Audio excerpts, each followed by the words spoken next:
Takot ba si BP Sara na ma-impeach? Hindi po siya takot. No? Hindi po takot si BP Sara na ma-impeach. Hindi ka nag-iisip ng pang-uuto eh. Si Rizon Tiveros, alam mo na, in-expose ka na kung anong ginagawa mo, politicizing the budget hearing. Inunahan na kayo sa plano ninyong impeachment.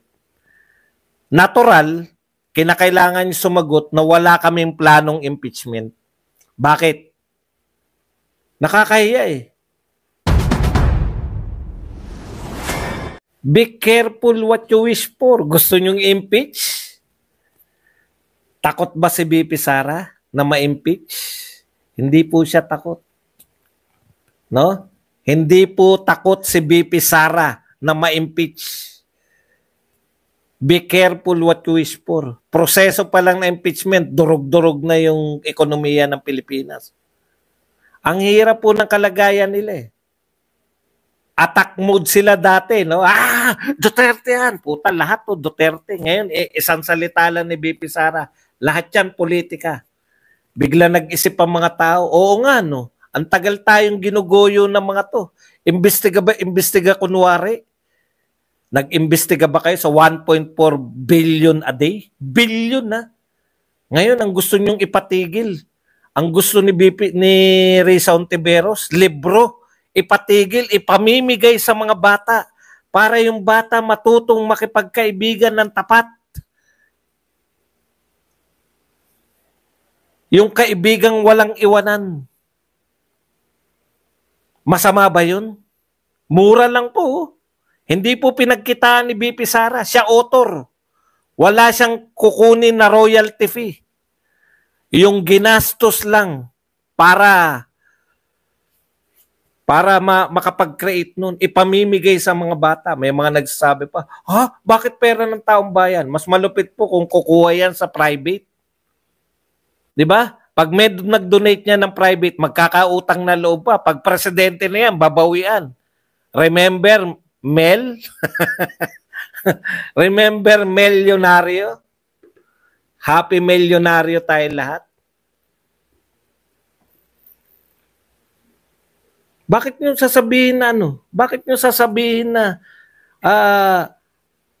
gagawa ng libro, papagastosan? Mabuti na nga yun. Pinagastosan ng walang bayad yung author. Dahil kung private po ang gagastos niya, utang na loob. Nakita niyo yung mga na-appoint?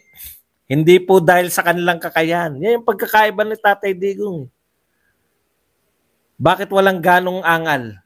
Panay magagaling yung na-appoint.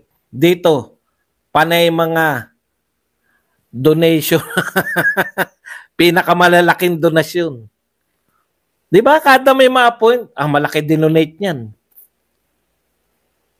Yung biggest donor, yun yung nakaupo. Kaya anong nahihitan natin? Yan. Biggest donor eh. Bawi-bawi tayo. Biggest donor, bawiin natin yan, di ba? Yan yun eh.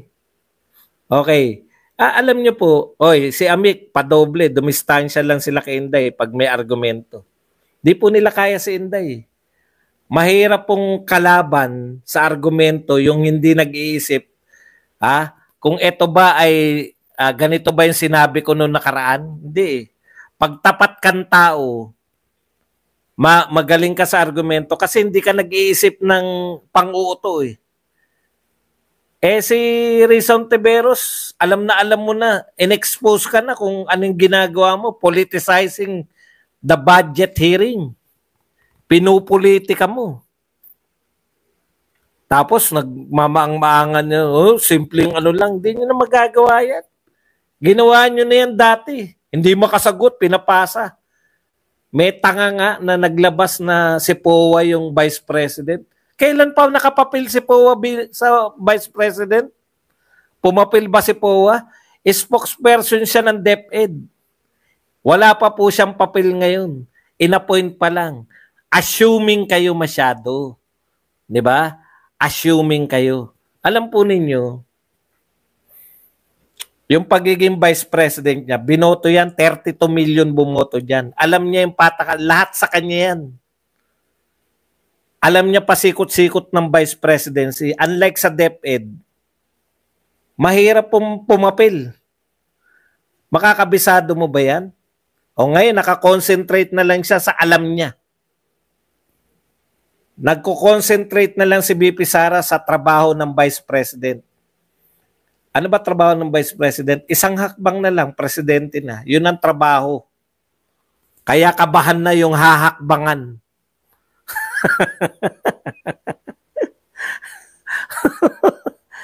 Talaga ba dong? Ang trabaho ng vice president, isang hakbang? Oo. Presidente na, yun ang pangunahing trabaho. Kaya ang yung mga mahahakbangan ng isang hakbang na yun, kabahan na kayo.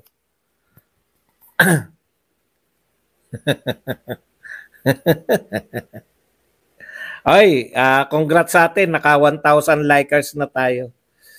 Okay, eto po. Si Erwin naman. Sabi po ni Erwin, na pinagdududahan, talaga ba sinabi yan ni Erwin? Fans kami ni Erwin eh. Ha? Sinabi ba yan? House leadership not endorsing impeachment of BP Sara. Ito po ang sabi ng tiyak na tiyak siya. No? I can categorically say, and it was repeated to me by the speaker this afternoon, there is none. Wala po talaga. Doon sa meeting ng House leadership, wala rin nabanggit. Nung magkaroon ng meeting kagabi ang political leaders last night, there was also no mention of impeachment of the BP.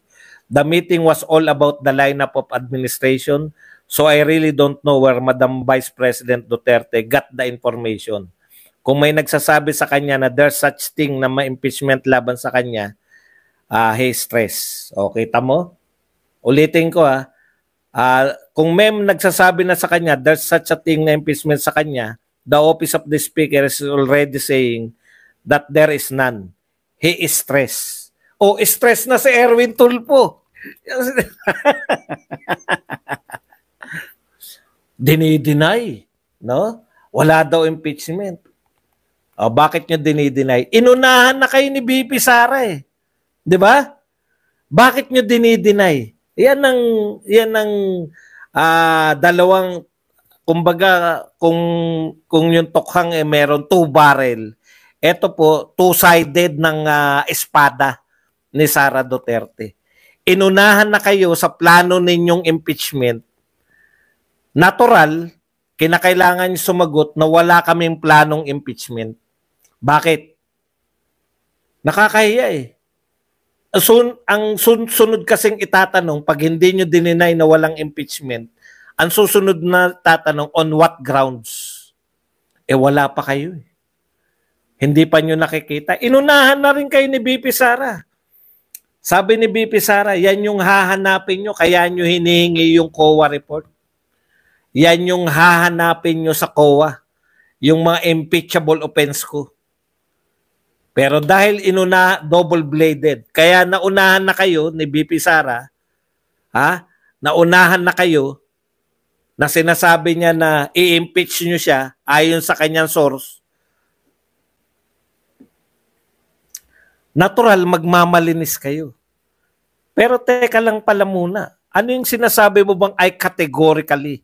Ilang beses mo bang sinabi na hindi ka tatakbong senador? 'Di ba? Paulit-ulit. Alam nyo, sila Tatay Digong, pag sinabi nila na hindi tatakbo at tumakbo, ang sasabihin nila, may kasunod yan eh. Diskarte yan eh. Political strategy yun. O ngayon, ilang beses ka nagsalita na ikaw ay hindi tatakbo. Ngayon, naka-line up ka sa nilabas ni Amy Marcos. Kasama ka sa 12. Hindi ka tatakbo? Alam nyo, pag ang salita mo, binabali mo, sa bagay, mana-mana lang sa amo yan. Di ba? Ano ba naman naasahan namin sa inyo? Nakipagkasundo nga kay BP Sara. Unity and continuity. Unity with whom? Hindi sa iyo pala, BP Sara. Pag nanalo kami, unity with Dilawan, with Makabayan, never sa iyo. O, sinaksak agad sa likod eh. Pinasama ka agad sa confidential fund eh. Hindi na kami naniniwala sa inyong mga congressman. Alam niyo kung bakit? Eh si Congressman Charis nga eh. 'Di ba? Pinasan niyo yung budget ni BP Sara na walang tanong-tanong. O tapos habulin niyo, bigla niyo tatanggalan ng confidential fund. Pinasama niyo yung confidential fund. Nung mukhang masama na yung confidential fund, tinanggal niyo yung confidential fund, hirong-hiro kayo. Pero dinideny, wala raw ano riyan si Martin. Ano sabi ng aged congressman na si Lagman? Ano sabi niya? Walang nagaganap sa House of Representatives na hindi alam ng House Speaker. Mahilig kayong mag-deny.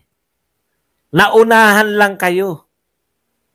Pero, bakit kayo nanghihingi? Ano yung purpose nyo?